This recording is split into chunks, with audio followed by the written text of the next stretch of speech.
there's always different formats for every single wedding, and I actually quite like open format, sort of more or less the guests are allowed to sort of just do what they want. There's no seating arrangements. There's just buffet stations. There's bars, and you sort of it's quite informal on that basis. And As in no seating arrangements at all. You don't like those? Nadesh, that was like a planning nightmare. I was like, what does he mean, no seating arrangements? And you have all these like people reserving tables and screaming, and there's not enough chairs. But that's the fun part. Yeah. It's all important. No, Carry on. We done one, didn't we? In Yeah, that was wicked. Like loads of round tables, and you're having like more lounge furniture, and it's more chilled. Then completely get it. But if you're having like 300 people and then 30 round tables, and at some point you're expecting everyone to sit down, then I think you need No. It's not sit down meal. It's basically buffet stations.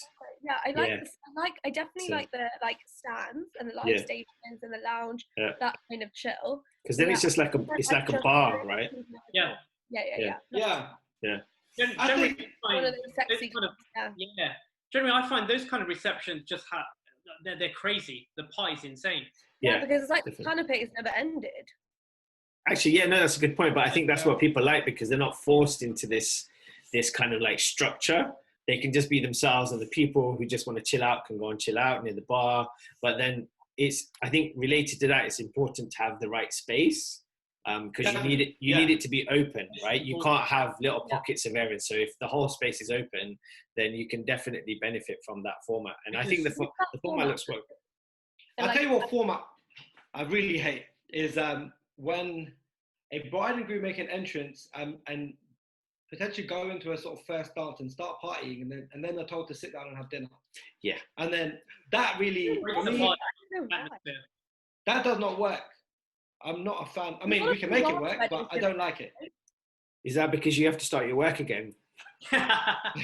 No, I think for Punjabi weddings, they do it because obviously it's starting so early, right? Like they start the reception at like 2-3 o'clock. Yeah, that's true. And if you're not quite ready to eat dinner, but they then have a really long dancing before you break. I think when people do it in the evening, you end up dancing for like 40 minutes, and then you go for this roti break. That's what they call it. Right.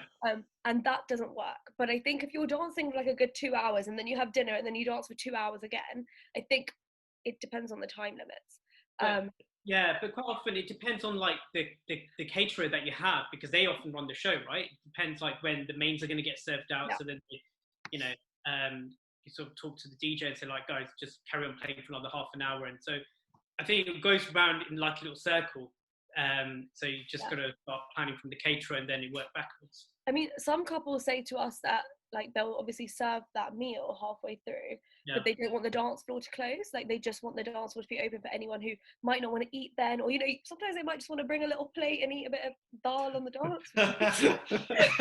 Dal on the dance floor. It works.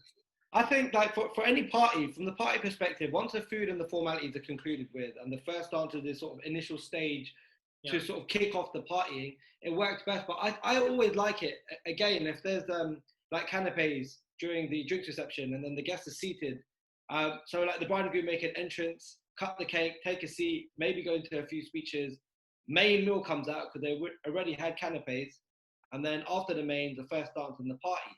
And I usually find that way, traditionally, most of the wedding receptions we do start at, give or take, between 6 and 7 p.m. Yeah. And they finish about 12. And if you're lucky, more towards the 1 a.m. mark, which is increasingly becoming more and more popular recently. Mm-hmm. And that way around, on that sort of running order, you can get all the formalities out of the way by 9 and have a clean 3 hours minimum of partying. I always say to my clients, like, you should aim to at least do your first dance and kick off the party by 9:15, and then later. Yeah. No, for sure. Otherwise, you don't get enough time. Yeah, you don't. And it's such a waste, because everyone essentially wants to come to reception to party and not listen to like speeches forever and sit around a round table and just, do you know what I mean? Everyone wants to interact with everyone. So, starting the dancing off by 9 gives them a good 3 hours to party, or at least 2.5, even if the actual party starts at 9:30. Yeah. That's a good amount of time. That's a really good time.